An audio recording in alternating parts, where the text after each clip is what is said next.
Hello, everyone, and welcome to Lynn and Craig's English live stream. It's lovely to have you here. My name's Craig. If you don't know me, I'm from the website mansioningles.com, where you can learn English for free. We have also paid resources, especially if you're a Spanish speaker. You'll find products there to help you. And from the podcast, inglespodcast.com, that I do with a friend and ex-colleague.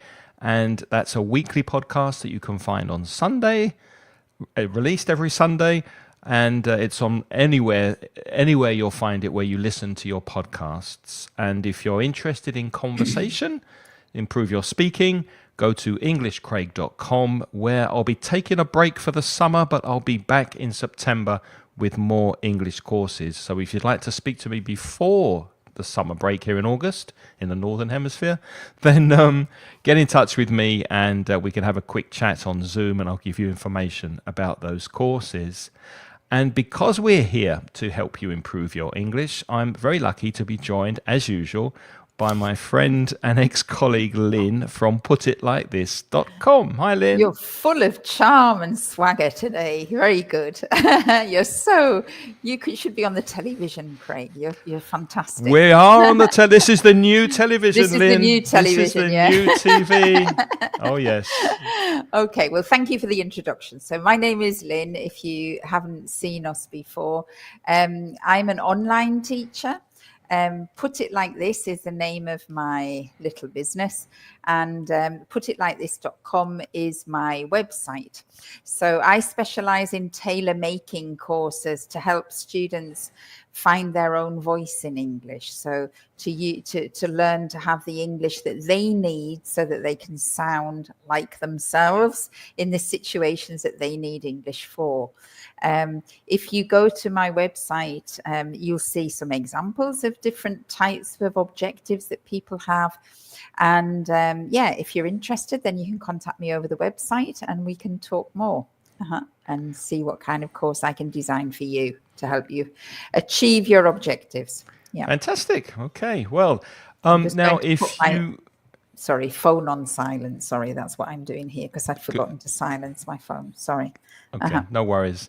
So as I said, we are here to help you with your English. That's the aim of this live stream, to improve your English. And if you are watching live, if you're just joining us, please say hello.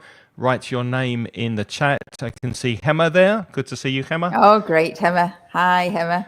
Things are good with us. I hope things are okay where you are. And hello to Arturo, who also has said hello from Honduras. Honduras, lovely. Fantastic. Yeah. So, what's the topic today? Well, I'm sure that Hema knows this because she's been along all the time. But this year we've been doing a series on the 5 senses. So we're on the last sense now. Although actually there are many more senses. People talk about the 6th sense, but we've just been looking at the 5 senses. And the sense that we haven't done so far is smell. Mm-hmm. The sense of wait smell. a second. Just let me put some aftershave on here, just to get in the mood of smelling nice. I just want to say that I know some people who watch this may also listen to the podcast I do with Reza, and we have spoken about smell on that podcast. Have you? But and the vocabulary is very similar.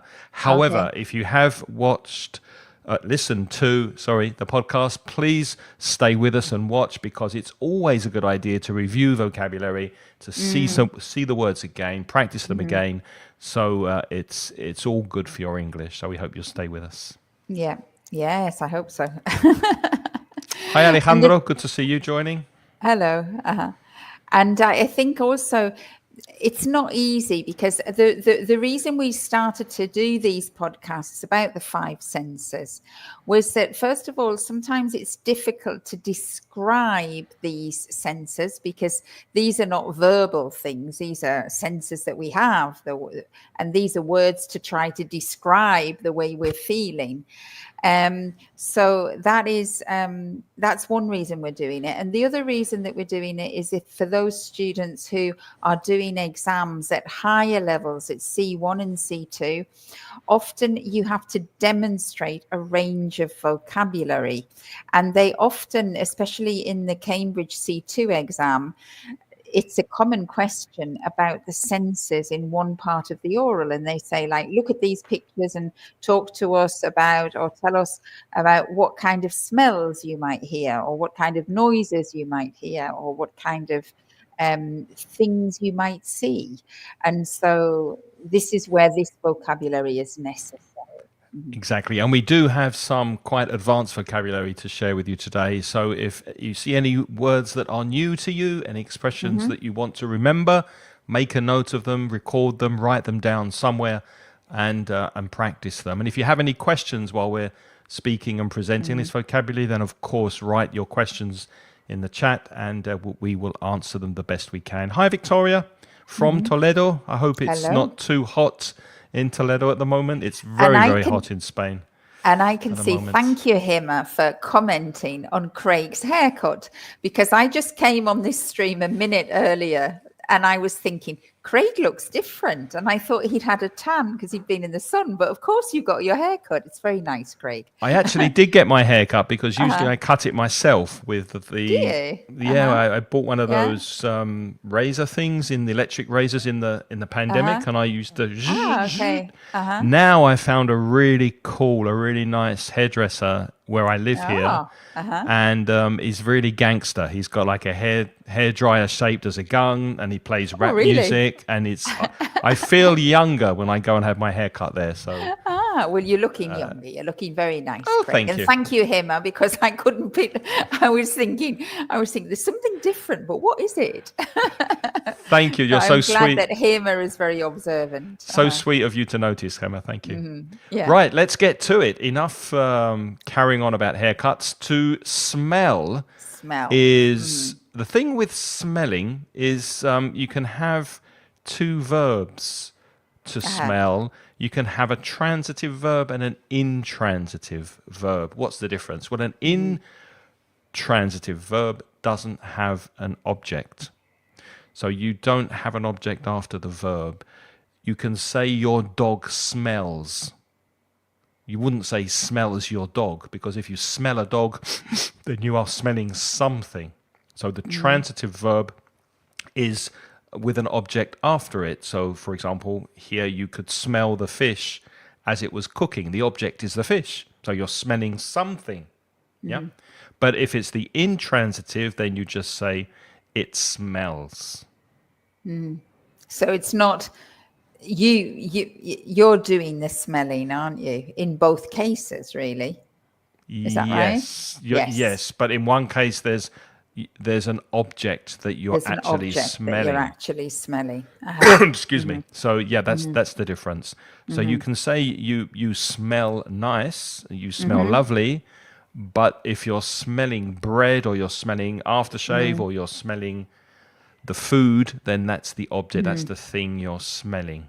And I think I'm not sure in Spanish, but in some languages. In Spanish, is it that they use it as a reflexive? Do they say se huele, and then they say huele? Because I think in other huele mal, or I'm not sure how they do that. But in different languages, it's tricky, this verb, and people do make mistakes with it, don't they? So so you can say, I love how that fresh bread smells, or you say he could smell the fish as it was cooking. That's right. But the next point, I think, is also a one that we looked at. I'm not sure if you got it in order. I want to explain the difference between it smells of and it smells like. Oh, let me find that for you. Can you find that one? Because that it's here. Yeah. So this is another tricky thing that you have to have. Now, we had the same thing when we looked at the sense of taste. If you watched that episode, we also talked about the difference between it tastes of or it tastes like. And these are different. They have different meanings. So when you say it smells of garlic, you are describing the smell, and it means that you can smell garlic, and the thing producing the smell is garlic, right? So it smells of garlic, which means like you must have put garlic in here because it smells of garlic. But if you say it smells like, then you're making a comparison. So you say it smells like my grandmother's perfume, but it isn't my grandmother's perfume. But it smells similar to, it smells like. But when we say it smells of, you're pretty sure that whatever it smells of is the thing that it is. And it's not a very common word, but olfactory is related to the sense of smell. So you can sometimes you hear the expression olfactory glands, which are it's the area of your nose that you use to smell things. So that's quite a formal word, but it is related to the sense of smell. What is more common is this, to sniff. So in order to smell, you need to sniff. You need to inhale through the nose and get the perfume or the odor. We'll look at these words in a minute. But to get the smell into your nose, then you sniff. And of course, you also sniff if you have a cold. But you can also smell it. So I can say, oh, I can put I don't know, imagine it's, well, this used to be a box with a scented candle in it. So I can say, oh, have a smell. And you can say, that's lovely. Now, when we smell, we tend to inhale gently, let's say. That smells lovely. But when we sniff, it's like a dog. So you quickly inhale through the nose. So there is a difference in speed between the way we use the verb to smell and the way we use the verb to sniff. And what I just did there with my example is I actually made nouns from those. So I can say, Craig, have a smell of that. Or I can have a smell of that. If I put some you can do that on. with all of the senses, can't you? You can say, have a listen, have a taste. Exactly. So I can make a noun of it, or I can say, have a sniff, which just means a very quick one. Have a sniff. Have a quick sniff. Have a look. So we also have a look, don't we? Have a taste, have a smell.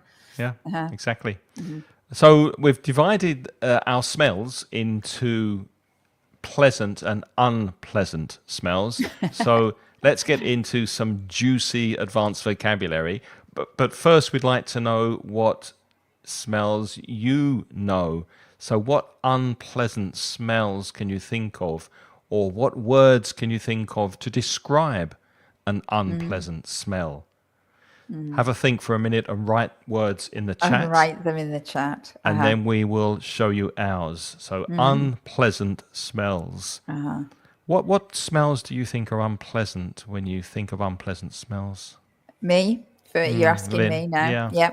I have, I think, 2 really unpleasant smells. Go on then. One is blocked sinks. So sinks and drains that get blocked. And sometimes the U-tube in our kitchen sink gets blocked. The U-bend.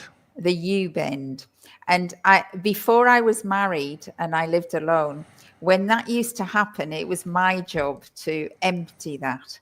And I always remember getting the bucket and then unscrewing it and then it emptying. And the smell from that blocked U thing, it used to make me gag. Can you put that in the in the chat, Craig? Because it used to make me gag. And when something makes you gag, it means it really gives you a physical reaction and you think you want to be sick. And that smell of the drains really makes me gag. I just want to vomit because it's horrible. I agree. That I think smell. that's worse than Gemma's suggestion. She says dogs when they get wet. Oh yeah, they smell horrible too, Wet Hammer. I dogs. agree. That's I very agree. imaginative. Yeah. That's true. But that sink, I'm very lucky now though, because my husband, it's a very sort of division of labor, but when the sink blocks now, That's he's the his one. job. That's his That's job. his job. Yeah. But I found that really unpleasant when he wasn't around. Alejandro Oh, says Alejandro public. says public toilets. Yeah. Well, yeah, but that's not the worst. It For depends in me, which country. yeah, that's true. But my second one is actually farts. Of course, I think nobody likes the smell of farts, do they? except your own. Except well, you can't smell your own, can you? Usually. I can. And I remember when I was in Germany, there was, if you drank a lot of German alt beer in Dusseldorf, there was a dark beer that was called alt beer, and if you really drank a lot of alt beer, the smell of the farts the next day was very specific. So if you smelt it in the metro, you knew exactly what somebody had been drinking, and it had usually been alt beer, and it was a very smelly, horrible smell. And Yeah. if you're not sure what farts are, those are the gases that come out of your bum. I'll put that in the chat as well, Yeah, just in 'cause we haven't case got there. you don't Uh-huh. know. Yeah, and That's Emma's it. That's got kind of another a very good one. farts it's not a very polite word. I mean, but people can use it. It's acceptable to use it now. But there is a more neutral and polite expression, which is to pass or break wind, to pass wind or to break wind, Yeah. which is a nicer way of saying it. But most people say farts. Everybody knows what fart is. It's Yeah. also a verb to fart. Yes.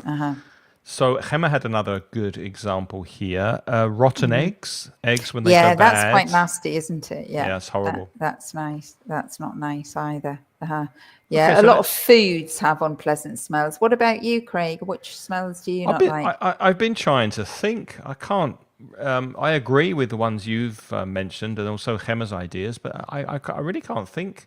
I know some nice smells for later, but I can't think of particularly unpleasant smell. And I mean, I agree with public toilets because I've been in some horrible toilets that I had to hold my breath and hold my nose because Really?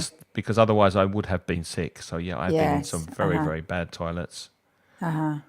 But let's look at some vocabulary connected to bad smells. We've got ways of describing bad smells. We've got smelly. So if something is smelly, that's negative. If you call a person smelly, you're smelly, as children sometimes do, then that's a negative thing. And you can say that something stinks, which means it has a bad smell. That's a verb and a noun, to stink and a stink. And to pong is very similar, but maybe a bit more informal, isn't it? To pong. To pong, yes, I think it's quite informal, but yes, and both of those. I mean, we've kind of mixed them up there because we've got smelly as the adjective, but of course the adjective comes from the verb to smell, and then we've written the verbs to stink or to pong. But you can make adjectives from them simply by adding a y. So you can say something is stinky, something is pongy. Okay. And then the fourth word there, yeah, we weren't very consistent when we made this banner, were we? My fault. Sorry. No, it was mine also because I mean I didn't check that. But odor is a noun. All right.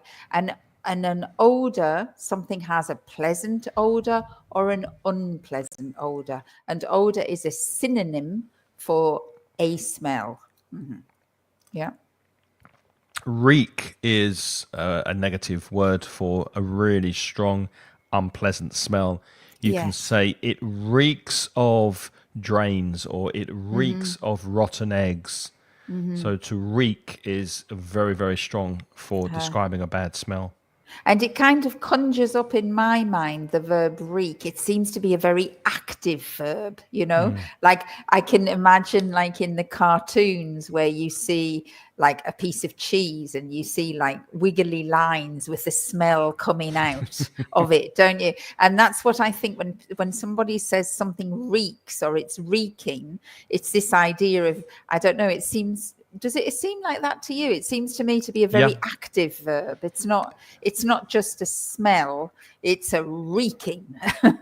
It reeks of old wet dogs. Yeah. It really reeks. It's a strong and pleasant. Or like any kind of foodstuffs, like here, like you said, like out of date milk or cheese. It's the idea that the smell is constant and it's getting worse and worse and worse and worse. I think that's the idea with reek. And with food that's out of date and is bad, you can say it goes bad. You can also say it goes off. So to go off means that it is bad and it probably smells. So if something is off, it means it's not fresh anymore. It's not good to be consumed. So you can say that something goes off, or you can say, that the milk's gone off, or you can say that it is off. So you can use off with as a phrasal verb with to be. So to be off means that it's bad. It's not good to eat. Yeah. Excellent. Let's move to some more then. I've lost my place here. So we've got some. Here we are. Acrid. Yeah. Oh, that's quite a formal word, isn't it? Acrid. And acrid's often used with an acrid smell. I think the idea is that something catches in your throat and the smell actually starts to burn your throat a little bit. Like so tear an gas. Acrid smell is often used to describe smoke, for example, or tear gas, or any kind of strong chemical that actually also irritates your throat. I think that is acrid. Would you say that? Yeah, that's a good description. Exactly. Yeah. Pungent is another way to describe a bad or negative smell. So it's sharp and intense. It can also be positive. So you can have pungent spices if they have a very strong smell, or negative, for example, sweat. A very sweaty person. There's Lynn's advice there to just add the Y to make the adjective a sweaty person who has a lot of sweat. Then you could say that it's a pungent smell. Yeah. And then we have this word rancid, which is only used for foodstuffs, isn't it? And it's mainly fats and oils. It's mainly fats and oils. So smell of spoiled food, like anything that's fats or any oil that's really off. Do we use rancid for milk? I think so. I think you can. No, sour. Sour or sour off. milk. Yeah. But so rancid more for fats and oils, isn't also it? Also for fatty meat, I think. If you have meat that's gone off, you'd say it's rancid. Yes. But it's definitely spoiled and badly spoiled when it's rancid. Definitely gone off. Yeah. Another very strong adjective for describing smells is putrid, which is rotten and foul smelling, very bad smelling, the kind of smell that knocks you back because it overpowers your senses, your sense of smell. Yeah. It's an overpowering smell. And that's usually things would be putrid is often for dead things, I think, isn't it? Dead animals. For example, dead animals, probably dead human beings, but fortunately I've never had to smell a dead human being. But I'm sure that, anything that is really breaking down, it's decomposition, I think, isn't it? Decomposition of... That's a smell that that's a really good example of a smell that I really find offensive to my senses. When you walk past in the street a rubbish bin or something, and maybe there's a dead cat or a dead mouse in there, and that putrid smell of rotting flesh from the animal is really strong, and that's a smell I hate. Yes, of a dead course. animal. And it's very overpowering. And the pronunciation of putrid is tricky because remember that you have to, it's not putrid, it's putrid. So we start with the P, and then that U is the same pronunciation as not he or she or I, but you. So it's putrid, putrid. Let's Yeah. have a question to get people writing in the chat. If you're watching, let us know what you think. We'd like to know a special smell that brings back a vivid memory for you. When you smell it, it immediately takes you back to something that happened in the past, a time in your life. It could be a nice experience or a nice smell, and it could be a really, really bad smell that triggers a memory. We can use the word trigger, which means it forces you to have that memory, to trigger something that happened to you. Speaking of putrid flesh and rotten, rancid animals, I was lucky enough to go to India last year with my wife, who wanted to take photographs of animals.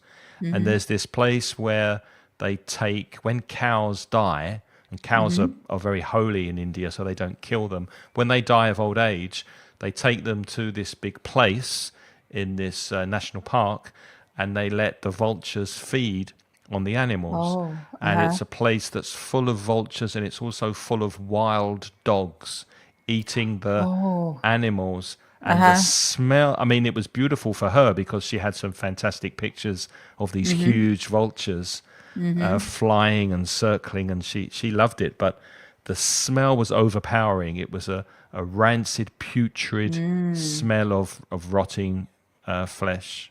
Not very nice. I bet. Yeah. No, I don't think I would like that that smell. I mean, I've been in Africa before, and I have seen dead animals and being eaten by things. But I think in Africa, maybe because of the heat, the decomposition seems to go very quickly. Yes. Yeah. And so they don't seem to be smelling all the time. Like really, it seems to be quite diffused, really. So I can't recall smelling it really badly in Africa. I really can't. No. Is there a smell that takes you back to maybe your childhood? A powerful smell? Not maybe to my childhood, but I can remember I have a perfume that I love to wear, which is quite an old-fashioned perfume now. It's Eternity by Calvin Klein. And I remember it, and this is many years, about 40 years ago, probably, or 35 years ago. I remember that I accidentally, I was living in Germany, and I bought a magazine to read because I was going away for a camping weekend. And so I went to the station, and it was before internet and all of that. So you went in, and I thought, I'm going to treat myself to an English magazine. And I bought this magazine, and it was a fashion magazine. It was Vogue. And I thought it was the British version. And when I had to pay for it, it was super expensive. And I remember like having a heart attack at the cash desk because it wasn't the British Vogue. It was actually the American one, which was twice the price. But anyway, I paid and I bought the American Vogue, and I took it on my camping holiday. And I remember sitting sunbathing and looking through this American Vogue. And it was the first time, because it must have been in the early 90s, late 80s, early 90s. And in the magazine, they had like it was completely new. They had a page where part of it was folded. And when you unfolded the page, you smelt the perfume. The perfume, yeah. And nowadays that's very common. But in those days, it was like completely new. And I remember opening it and getting this smell, this whiff. We didn't write whiff. Can you put whiff in the chat? The whiff. I got this whiff of this Eternity perfume, and it was a beautiful smell. I really liked the smell of Eternity perfume, and it was completely new. It wasn't in Europe. And the thing was, because this paper was unfolded, in my bag, everything started to smell of Eternity perfume because I was carrying this magazine around. And the smell never goes away. It carries on. And smell never went away to eternity. To eternity. Well, it did then. It doesn't now. It used to last a lot longer, I tell you. They changed the formula. But but I loved it so much, and you couldn't buy it in Europe, and I could not think of the smell. It just like really triggered me. And so Yeah. I actually got in touch with a friend of mine in America, and she bought it and she sent it to me. So I bought that perfume a long time before it came to Europe. And then when it came to Europe, I started to wear it, and I still wear it today. But now I can't smell it on me anymore. Why not? I don't know. You become immune. I've become immune to it because I've never changed my perfume. I've worn the same perfume for the last 35 years. So maybe other people can smell it on me, but I can't smell it on myself anymore. Oh, that's interesting. I can smell it on my clothes, but not on my body. Not on my body. We've got some interesting comments coming in from Gemma. A smell that that reminds her of her father is cologne, the aftershave that he wore. Yeah. And I think I can remember the smell of my father too, Hima. His soap. He used to wear Lifebuoy. He used to use Lifebuoy soap. Did you know that, Craig, in England? Yeah, Lifebuoy. It was famous. Yeah. It was a very famous soap. And my father always used that soap to shave, to wash. And I remember his smell of the soap. Yeah. Marcello says when he visited Galicia in the north of Spain, he smelled dung everywhere. Oh, good word. Dung dung. is the excrement or the shit from the animal. Yeah. From the animals, yeah. That's unpleasant. Not very nice. Now, Alejandra loves her cat. She says, says, Alejandro, I beg your pardon. I thought I misread. Sorry, Alejandro, you smelling my cat is the nicest smell of the day. I don't know how she does it, but she always smells so well. Nice. Wow, that's amazing. I don't have a cat, but I wouldn't have imagined that an animal would smell really nice. But it does, yeah? Dogs smell nice, not when they're wet, but do they smell nice? Well, it depends on the dog, but I love the smell of my dog when I had a dog. Really? It depends on how clean the animal is, and also its age. I think they smell more. They get more smelly when they're older. And cats are very clean animals, aren't they? Because they're always constantly washing themselves and washing themselves. Yeah. When my wife puts some nice perfume on her body, and it blows my mind away. Wow, Ooh. nice English. Very nice English, Alejandro. Yeah. And Gemma says that she likes citrus smells, lemon and orange and Pretichor. What's that? I don't know what that is, Gemma. No. The characteristic smell when rain falls on dry earth. And that's what it's called, is it? Pretichor. I didn't know that. Yeah, that is a lovely smell actually when it rains. Raining. Also, cut grass when grass has been cut. Yes, I love that smell. Yeah. One of my favorite that's smells. A sweet smell, isn't it? That's a really nice and sweet smell. It takes me back to my childhood. Yeah. I also used to like the smell. I love the smell of tomatoes. But then there was a period of about 15 years where the smell of tomatoes disappeared altogether. But now they're bringing back the smell of tomatoes. They have new crosses and they smell like they used to when I was young. They're probably spraying something on them that's got the smell of tomatoes. Maybe, I don't know. They certainly don't taste like the way they did when I was young. But they don't. Yeah. Okay. Gemma says that word Pretichor is Spanish. I'll have a look, Craig, while you're working, and I'll see if I can find out what that is. Speaking of nice smells like cut grass and perfume and cologne, let's look at some advanced vocabulary for describing nice smells. But before, write some nice smells in the chat. We've already had one or two from you. We've mentioned cologne, cut grass, cats. Can you think of any other nice smells that occur to you? Okay. And in the meantime, I have found the word petrichor. What is it's pronounced petrichor in English too. I can't put it in the chat, so I'll spell it for you, Craig. It's P-E-T. Close. Sorry. Petrichor. I think that's the way that Hema Hemas. spelt it in Spanish. Yeah. And it's pronounced petrichor in English. And it says the smell produced when rain falls on dry ground, usually experienced as being pleasant. Interesting. Very interesting. Thank you for teaching us a Yeah, new word. Thank you, Hema. You've taught us a new word. I'm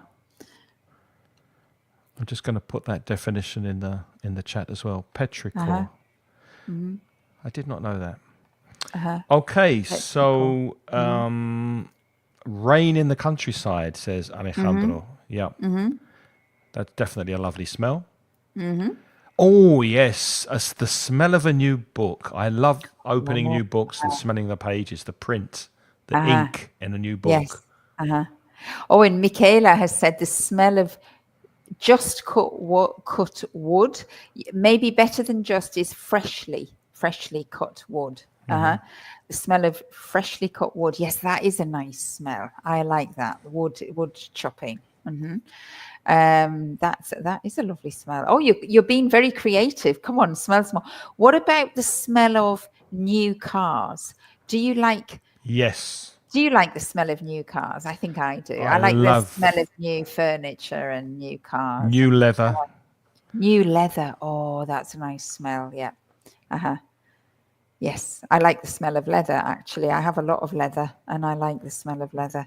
And when you do washing and you wash sheets and clothes and you put them in the sun to dry and you bring them in and you've got that fresh smell of the detergent, the washing liquid, together with the sun, and it just smells so fresh.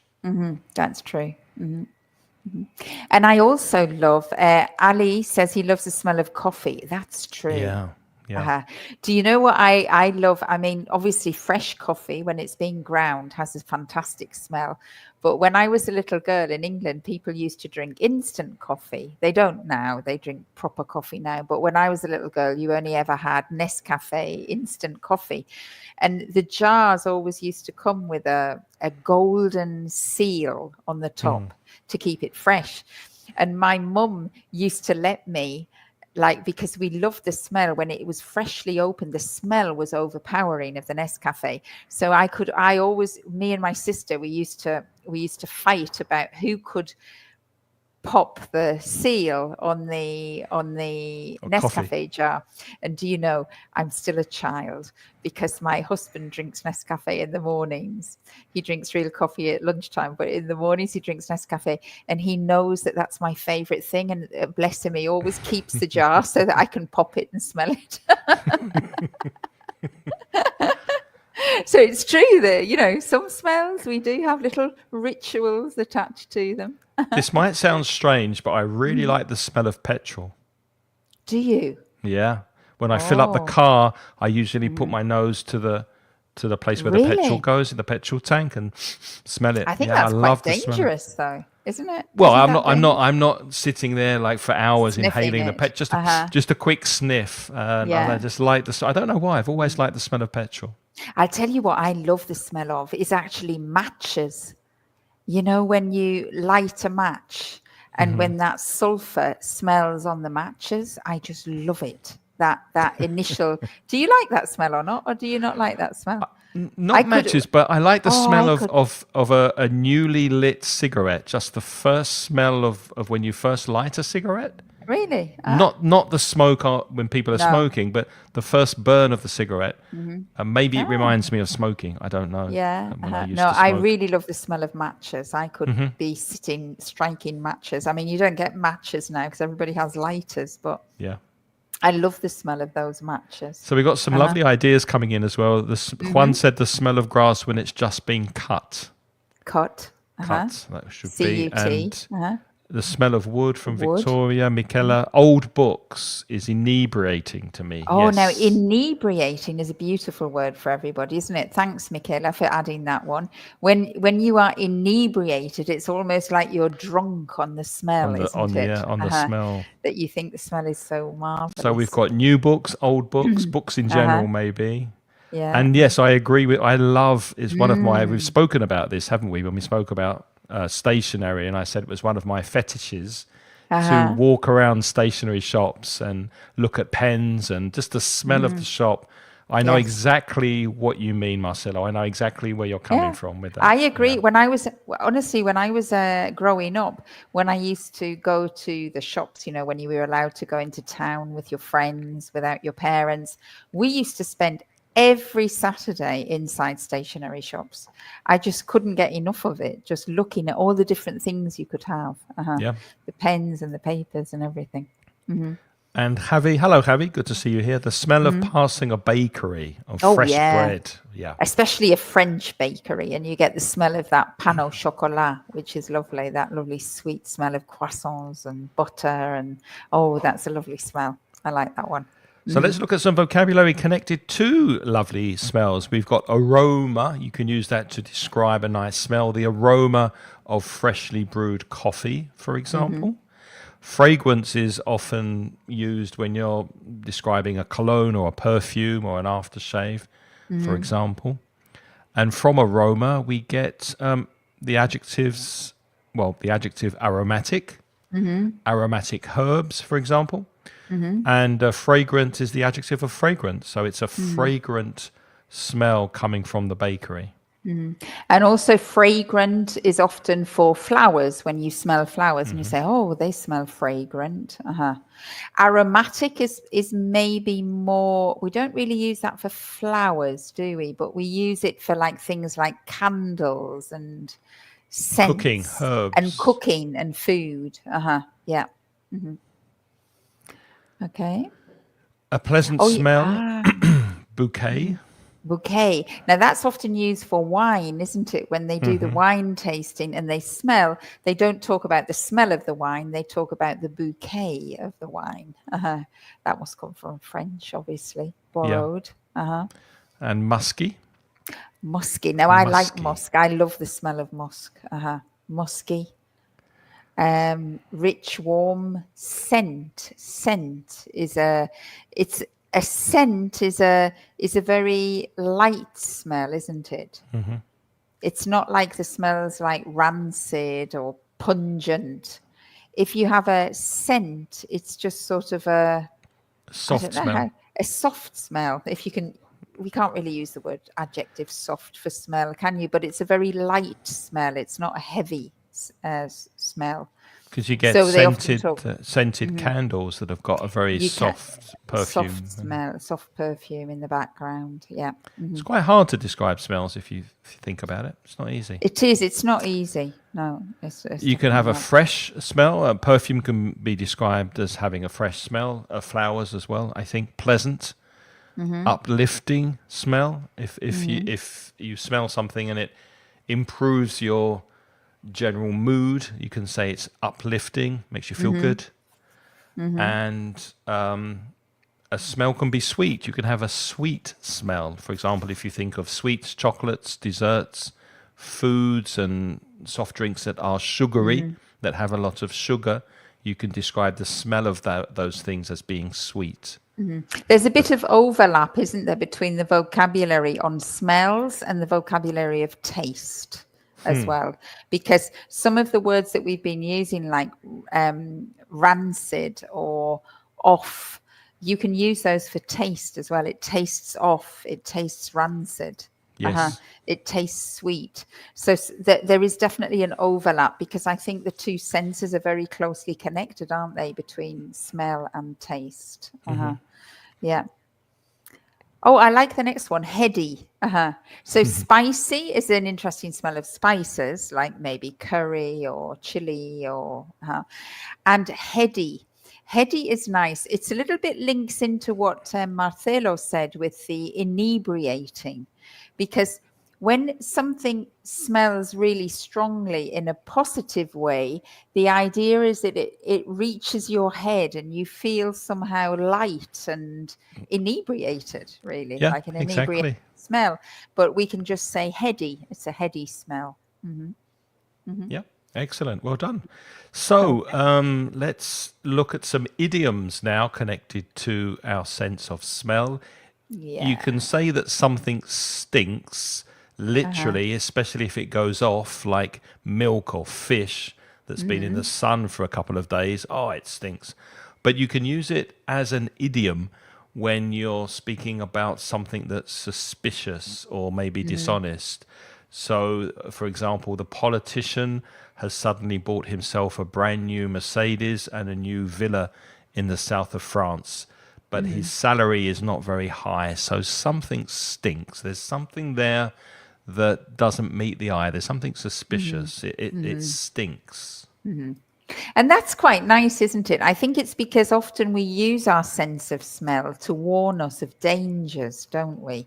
So we use the smell, like with food. You usually, if you're not sure whether the milk is good or not, we usually smell it, don't we? Yeah. And when you say something stinks, then that's the warning, isn't it? It's a kind of warning that something's not quite right. Okay, the next one, to Yeah. make a stink or kick up a stink. Stink. Now, this is these are active verbs, of course, to make a stink or to kick up a stink. And this means to strongly criticize or object to something. So I think there was a situation a few weeks ago, wasn't there, with Donald Trump when he accepted a gift of a very fancy plane. Yeah, everything And it does stinks, to be honest. Everything, well, yeah, but it also kicked up quite a stink. It kicked up quite a stink because there were many, many people criticizing him in the newspapers, and it kicked up a stink, the whole affair. It started a lot of talk, a lot of debate. There was lots of criticism and objection. Speaking of things that stink, Alejandro's got a nice expression with fishies. Fish stink if they've gone off. So if something is fishy, then it's also suspicious and not trustworthy. You don't trust it. There's something wrong. It's fishy. That's right. What else do we have? Oh yes, something smells fishy. Yeah, Alejandro knew that was coming. To smell a rat is as well. You're not literally smelling a rat, but you're suspecting that something is not quite right. So Right. it's suspicious. And rats normally are with all the decaying bad food, aren't they? Rats. So the idea is rats will be around something that is smelly.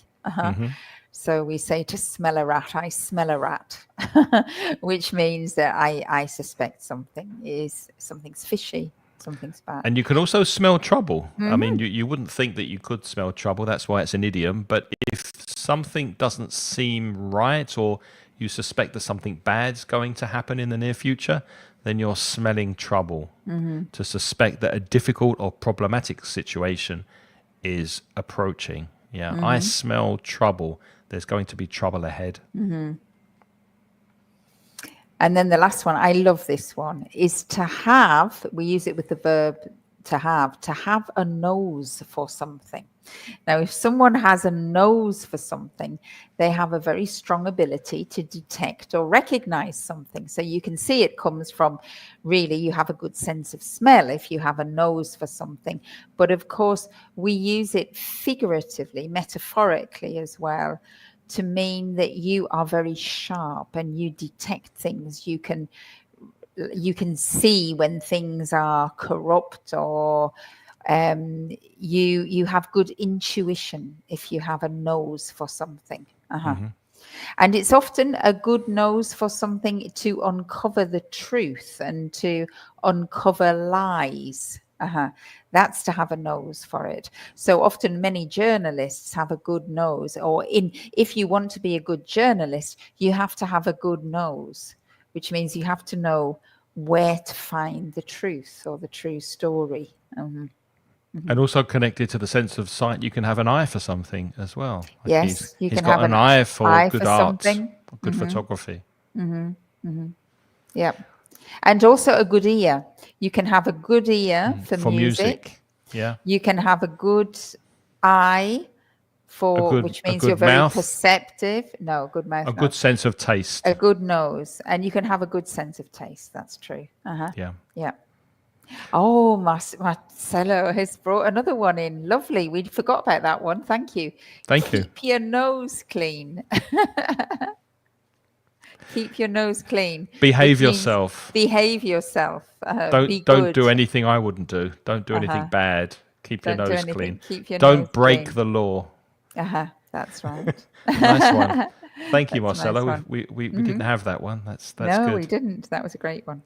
Right. So let's finish up with a couple of questions.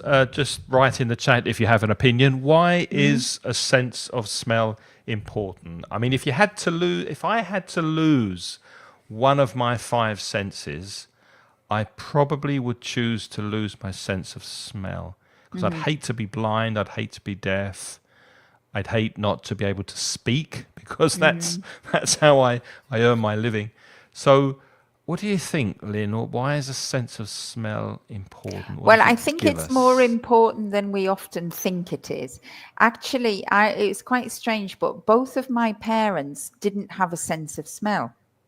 And they Really? couldn't smell. No. And it's funny, me and my sister, we can Both of smell, them? but both of them couldn't smell. And it's actually dangerous because my parents were incapable of smelling, for example, gas. So they never had gas in the house. They always insisted on having electric to cook with because it's very dangerous if you can't smell gas. And for example, they couldn't smell food when they couldn't smell milk when it was off. So they'd always have to ask us, have a smell, is that all right? Yeah. So they relied, but I mean, it's true that, I think a sense of smell is very important, but obviously, I think maybe it's easier to compensate. If you lose your sense of smell, you can compensate with other things. But of course, during COVID, many people with COVID, they lost their sense of smell. And I know some of my friends lost their sense of smell and they felt really sad about that. It really interfered with their day-to-day lives. I Did it don't know if any... affect their appreciation of food? I think so, yes. I think they couldn't taste things as well, so they stopped enjoying food and they got a bit depressed about it, I think. So I think it is very connected with taste. And of course, we enjoy food, don't we? It's what gives us pleasure, isn't it? To have your bit of chocolate or your biscuit or, So yeah, maybe it's more important than we think it is. I don't know. Ali says there's a similar proverb in Arabic about smelling a rat, which is to start the mouse playing in your armpits. Oh, I love that. Isn't that Excellent, lovely? fantastic. Really? So you That's say the idiom of the week, the Ali. mouse has started playing in my armpit. I like it. That's fantastic. Wow, that is a nice one. Yeah.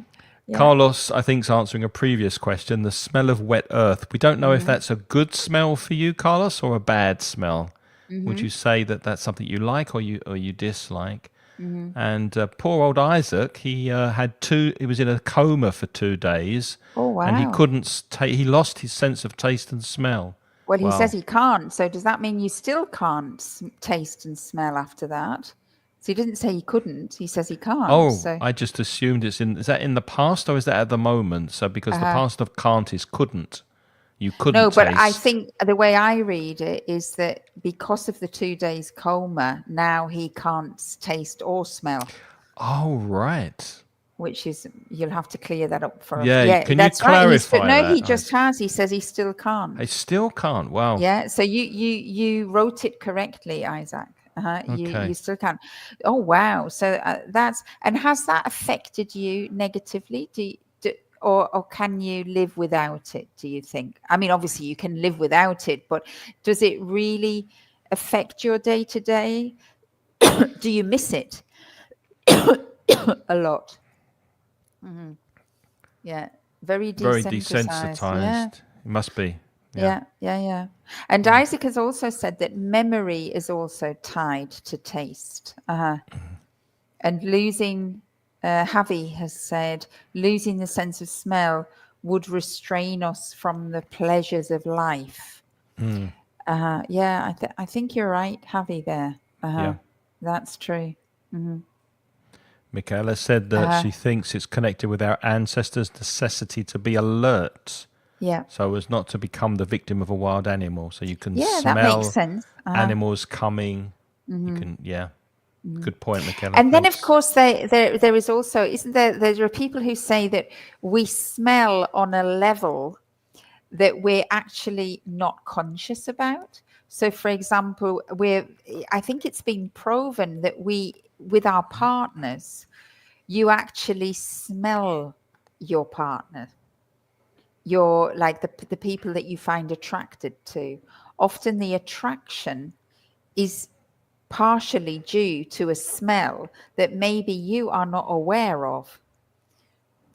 But I think that's been proven in science that people are attracted by certain smells, like the smells that we give off that we're not aware of. And then we smell them. Yeah, because animals, by the male smelling the female, knows whether it's a good time to procreate and to create, True. to have sex and to have babies. So yeah, that's what we go on. Yeah. I think we've got one last question that we've just about got time for before we say goodbye. So some people are more sensitive to certain smells than others. Do you think this sensitivity can affect someone's quality of life or relationships? Actually, my wife is very sensitive to smells. In Is she? fact, yeah. In fact, there are some aftershaves or colognes that I've bought that she refuses to let me wear Yeah. because it really, really disturbs her, and she just can't stand it. She just can't handle the smell. So some people, I mean, I find that very strange because I'm not overly sensitive to smells, but No, me neither. I But imagine some people are. I had a friend, and it reminds me of what Isaac has said with the coma. My friend wasn't in a coma, but she did have a little mini stroke. And after that, A mini she was in stroke. a mini stroke, like a very Embolism. small. And after that, she was incredibly sensitive to sound and to smell. And it was quite unpleasant once because I went to her house and she couldn't stand the smell of my Eternity perfume. So I couldn't be in the room with her. She sent me out to have a shower because she just couldn't stand it. Yeah, you know, yeah. which I mean, I understand. I mean, but that is an extreme sensitivity, isn't it? That you can't actually tolerate the smell. And Isaac said before that he said he'll be okay, but it feels I'm more like disconnected from reality. Yeah. That probably links with what I think was it Michaela who said about the instinctive ancestors' necessity. So maybe smell with our other senses, it's what builds our sense of reality. So if you lose the smell and the taste, then obviously you're not perceiving reality in the way that you used to. Yeah. I don't think my parents missed it because they never had a sense of smell. So I don't think they From ever birth. missed it from birth. They could never smell. So so maybe that's why they found each other. Maybe because they didn't smell each other. I don't know. Could be. Who knows? Carlos said that he's allergic to smelling some lotions. To the smell of, sorry, to the smell of some lotions. Yeah. Some people are very sensitive to smells. Yeah. Okay. It's good to use, yes, it is good to use perfume and deodorant every day to smell good. I agree, especially in this heat that we're experiencing at the moment. Definitely. I'll tell you a little funny anecdote though, just a tiny quick one because I know we're out of time. But do you know I go swimming in the municipal swimming pool, and when you're swimming, obviously your head is underwater most of the time. Yeah, when I'm crawling, my head is underwater, my nose is underwater, but occasionally there are some, usually men, who are swimming in the lanes next to me. And you smell them. They're not right next to me, but the smell of their cologne carries in the water to me. I don't know how it does that. I would have thought that the smell would have disappeared in the water. Diluted. But I can actually smell I don't know whether I'm smelling in the water or maybe in the moment when I'm inhaling new air. but the cologne smell seems to linger in the pool, you know. It's quite unpleasant, actually, because sometimes it's a bit overpowering. Well, the answer's easy. You've just got to give yourself a good spray of eternity before you jump in That's true. and get them back.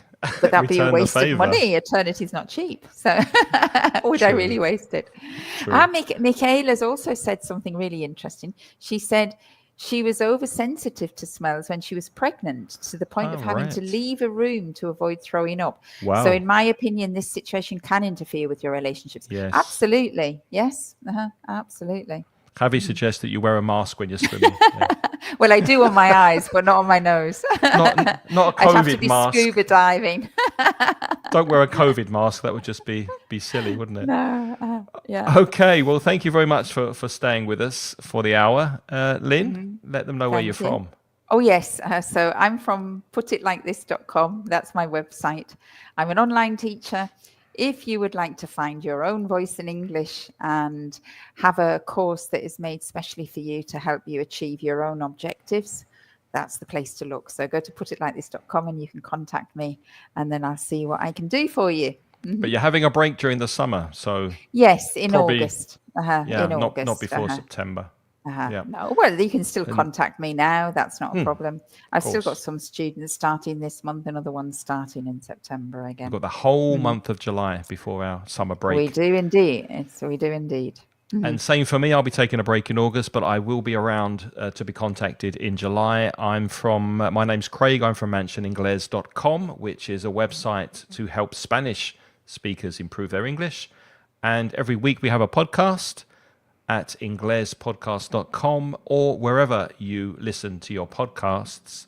And although I've already started my conversation courses for July, if you're interested in improving your speaking and you'd like to get on Zoom with me and a small group of lovely people like Michaela, who was in the chat today, then by all means, come over to the website, book a short consultation, absolutely free, no obligation, and I'll give you all the details about the speaking courses, and I will let you know what level you have and which course is best for you. So englishcraig.com. Thank you for keeping us company. We've enjoyed talking about the 5 senses. That was the last one. That was the last one. Yeah, we promise. And in 2 weeks, we'll be back. Shall we tell them what we've got planned for the next one? Because Or I think I've just realised, though, that the 31st is also a Thursday. I don't know whether the next one will be our last one or the... I think it will be, because I won't be. the next one Yeah, you I won't be won't be available around. for the last one. So in 2 weeks' time, it's our last one before the holidays. And we thought it would be a good idea to talk about holidays and the way past holidays have surprised us For the good and the positively bad. and negatively. So we're going to be talking, before we go on holiday, we'll be talking about our past holidays and the pleasant things and the pleasant surprises we've had on past holidays, and the not so pleasant surprises we've had on past holidays. So get thinking of your anecdotes, and then you can join us and you can share them with us as well. We would love you to join us and share your stories and anecdotes, and maybe jump on with us and speak Yes. live with us on the stream. So Yes, please. that will be in 2 weeks. Put it in your diary, and thank you for keeping us company today. Thank you, and So- for all your contributions to today. Lots of Exactly. contributions. Perfect. Have a good weekend, everyone. Take care.